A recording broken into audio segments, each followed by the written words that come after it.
家里来帖了，而且一来就是4个。你说这点破事儿，我一宿醒好几回，完了这手还好了呢。你瞅瞅这二人转跳的。我昨天晚上问他们，我说你们点菜吧，他们给我发的都是什么腰子、肥肠、生蚝。我说你们能不能吃点老娘们吃的东西？不怕吃完了回长胡子吗？这个烤猪蹄儿、部队火锅、巧克力慕斯，做这几个菜都没什么风险，但是这小炒肉呛的我差点没把眼珠咳嗽出来。来我家 K 包肯定少不了，但今天这个 K 包啊，我还放了点虾，所以它就是虾鸡包。怎么这么别扭呢？这个名儿。再分享一个温乎知识：丝瓜汤下奶。我也没别的意思，我就是告诉他们这活我能干。我说你们赶紧吃吧，等你真需要喝丝瓜汤的时候，你妈跟老婆婆肯定不让你吃完的。最后我寻思煎个虾饼，但我没想到我准备的是小心心，结果煎出来都是小圆脸。我怎么才能让他们相信这个事儿我没有暗示呢？来吧，吃香香了，烤蹄儿、浓肉、丝丸、虾鸡煲、烤土、夹饼、巧木不火。我说姐妹们都是老酒魔了，谁也别装犊子了。我特意准备了1箱米色，它的配料里只有水、糯米和糖，而且它才6度，不像那闷头辣口的玩意儿，这加点冰又解辣又解腻的呀。但是他们几个问我说5个人才1箱，你咋想？你说这帮混咱们的再好喝也不能拿米酒对瓶吹呀。送我俩喝一杯吧。好。为啥跟他喝不跟我？没有。我们4个敬你一杯。长句，来。哎，暂时没整明白这一顿是福还是祸呀。小心眼说上回露营没整好，这回好好安排我们哥俩。他说有一室一厅，我寻这回有排面啊。我到这发现他说的一室一厅是个帐篷，还他妈是我弟帮他搭上的。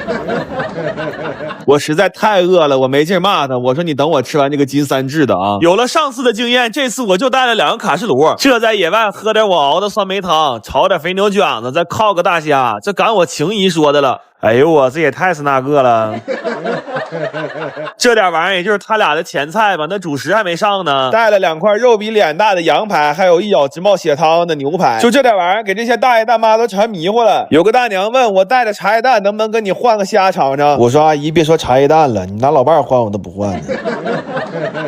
完我突然想起来，我说咱们说好都带点吃的吗？你带在哪儿呢？完他从车里掏出3了一会儿，我弟下午说有点饿了，我说没问题爷们，打人的还没上呢。这些小海鲜一样带了一点，做了一锅海鲜挂面，嘎了2个柿子，放了金针菇洋葱，做了一锅番茄浓汤。真的，你要有机会露营一宿，早晨天刚亮还有雾气的时候，你整上这么一口，我跟你说你输一宿你都乐意。完我说喊小心眼起来吃饭呢，我弟说喊他干好啊，等会咱俩吃完饭溜溜去，完回来咱俩就装困，他精神了回去还让他开。我说你少游2下子啊，你是大聪明啊你是。我最近特别想吃牛满筋，但是在超市那一小包就卖20-30，完了没多少肉，所以我买了300斤生满筋。我打算在家做点实惠装的，这样以后每次吃着能过瘾一点。然后为了快点把这些玩意儿都炖熟，我们把家里所有高压锅都用上了，但是这么多锅一起用实在太热了，那屋里都烧到50度了，给我热的直中暑。真的，就后来煮完所有东西到能开门的那一刻呀，我都感觉我上天堂了。不过炖板筋的时候，我们其实没挨着什么累，但后来切板筋真是要了命了。因为牛板筋这东西要想切大片，就只能斜着切，那斜着切东西本来就使不上劲儿，完了这玩意儿滋溜滑的，那切不了几根手就开始抽抽了。然后我们就寻思不行就撕丝儿吧，没想到撕丝儿更痛苦，因为这玩意儿太硬了，我们很难给它开开缝，就只能靠2个手指头捏着给它撕开。后来都给我干崩溃了，以至于我们切完所有板筋之后，我脑里唯一的一个想法就是我又捡条命啊！后来我们还调了一个巨好吃的拌料，这料是我们尝了市面上 N 多种牛板筋之后才总结出来的配方。因为以我多年吃牛板筋的经验来说，吃板筋其实就是嚼料香，尤其是这回从头做了一次，我算彻底明白了，就牛板筋这个东西，它本身就没有什么肉香。这要说不考虑料光啧吧牛板筋的话，那跟嚼个老真皮裤腰带没有任何区别。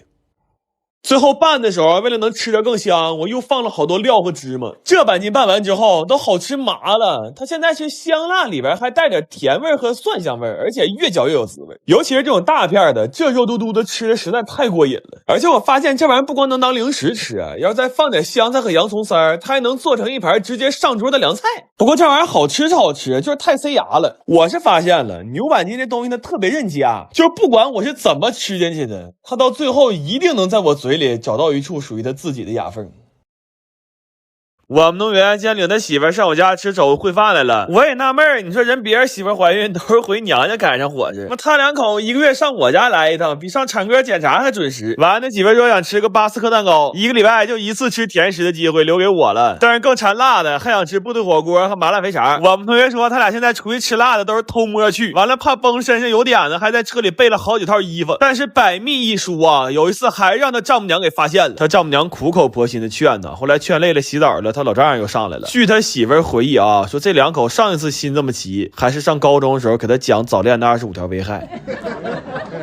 完了，保持营养嘛，给他媳妇儿做了一盘麦片虾，还做了个灌焖牛肉和猪脚姜。我说哥们儿，2酸2辣5五开啊！你家老丈母娘和老婆婆谁来也挑不出我毛病吗？不是你快别整事儿了，现在大概率是男孩，已经连夜退了300来件小裙子了。我一听这话，赶忙在鱼阳鲜里又加一大把枸杞，完了给做了一盘蒜蓉秋葵。我说兄弟没办法越界帮你，但是在我能力范围内的也只能帮你赶进度了。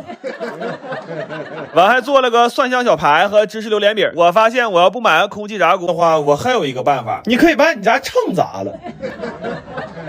来吧，尝尝那蒜葵、麻肥、麦虾、罐牛、鱼羊、猪姜、蒜排、肘饭、八糕、布锅、流汁。完天冷路滑的，我本来说给他俩送去，这两口溜溜达达的，孩子自己来了。我家孩子就想吃一口肉的臭，你消气吧。今天是网友点菜环节，往常都是网友点菜博主吃，今天我打算让网友点菜网友吃，给网友做了一个纯老汤肘子，这汤都是我奶80来年吃肘子一勺一勺攒的。完他还点了个前账口的鲍鱼给包，他吃挺来卖，说等会庆这高低得带我去，咱也不明白为啥。完还点了个荞麦腰花，他这菜辣，我怕他吃拉肚了，我特意把那段戴手套拌菜的过程给录下来了，就他要窜上了，我指定是拦不住，但我不能背这锅呀。完这老小子最近减肥呢，说已经装1个多月了。我说那咱主食吃菜团子，但是我还是做了一个芝士蛋糕。